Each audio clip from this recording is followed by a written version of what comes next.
St Clare was born in Assisi, Italy in 1194 into a noble family. From a young age, Clare showed a deep sense of spirituality, often spending time in prayer and contemplation. Her family expected her to marry and lead a life of privilege, but Clare's heart was drawn to something much greater, an intimate relationship with God. Her life changed forever when she heard St. Francis of Assisi preach in the Church of San Giorgio. Moved by his words about living in poverty and complete devotion to God, Clare knew she had found her true calling. At the age of 18, Clare made a courageous decision that would define her life.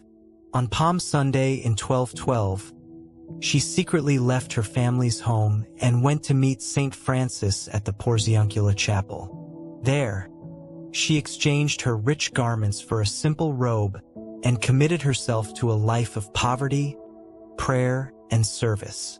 This act of faith marked the beginning of the Order of Poor Ladies, later known as the Poor Clares, with Clare as their spiritual leader. Clare's sister, Agnes, soon joined her, and together they lived in the humble San Damiano convent, dedicating their lives to Christ. Within St. Clare, as we know her now, there was a gospel conversion going on independent of Francis. And like St. Francis, Clare came to realize that God came into human history and in a kind of a downward movement that we hear in the letter to the Philippians, where Jesus didn't cling to divinity, but became part of our human condition, became one of us, really. The incarnation is the fancy theological term for this. Like Francis, Clare had to descend. She lived high on the upper level of the city of Assisi, where the noble lived. And so she left her family on a Palm Sunday night and descended, came down to meet Francis and his brothers, and went to the Our Lady of the Angels, St. Mary of the Angels, where her hair was cut.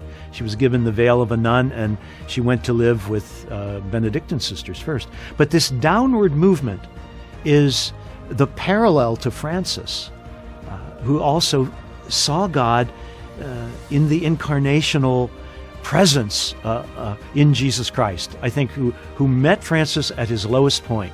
Clare recognized this in her, also her spiritual journey. So in Clare's spiritual journey, she saw the same incarnational emphasis that Francis saw. And at some point, the two of them did connect.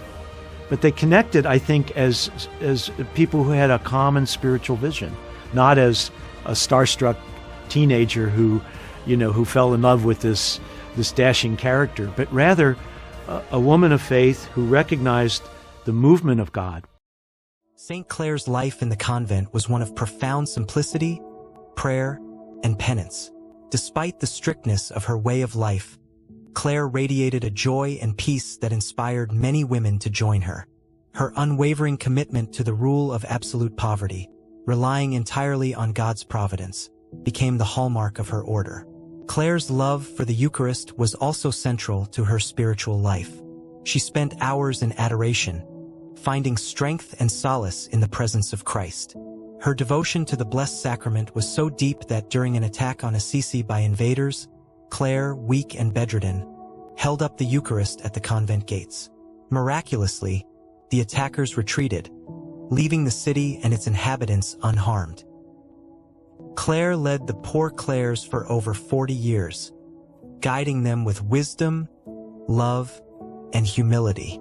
Despite suffering from illness for much of her later life, she remained steadfast in her devotion to Christ and the rule of poverty. On August 11, 1253, after a life of extraordinary holiness and service, St. Clare passed away. Her last words were a testament to her unwavering faith. "Blessed be you, O God, for having created me." 2 years later, Pope Alexander IV canonized Clare as a saint, recognizing her remarkable contributions to the Church and her life of profound sanctity. St. Clare was a woman of her time, of the Middle Ages, the 13th century, but who grew up with a mother and sisters who were cultivating a separate gospel vocation within their medieval reality for women, and also kind of pushing the envelope, part of a movement really of medieval women who were kind of branching out of the traditional religious roles. Clare's vocation as a gospel woman was nurtured in her home, kind of on a parallel track with St. Francis. And then when she encountered Francis and heard about him, of course, in the small confines of a little town like Assisi, you couldn't help but hear about Francis. They had mutual spiritual interests. And then I think they became acquaintances, friends, soulmates, perhaps in the spirit. And yet throughout her life, and even that she survived Francis by many years, she was a woman of great independence, who knew what she wanted for the shape of her gospel life with her sisters and stuck with that, even when the officials in the church, the Holy Father, cardinals, wanted to kind of contain or put boundaries around her lifestyle. She knew what she wanted, especially in getting the grant to have absolute poverty. And literally, it came at the very end of her life. But she had already written her own rule of life. I think she was the first woman to do so in the church. And she, embodied a spirit that was uniquely hers. And so St. Clare is a real inspiration for me as a Catholic living today in the church. The legacy of St. Clare of Assisi continues to shine brightly in the church today.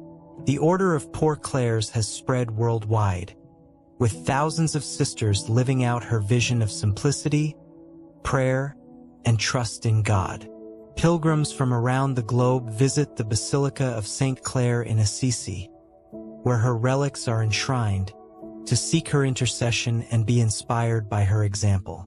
St. Clare is the patron saint of television and telecommunications, a recognition of the miraculous vision she had of a Christmas Mass when she was too ill to attend. Her life reminds us of the power of faith, the beauty of a life devoted to God, and the importance of trusting in divine providence.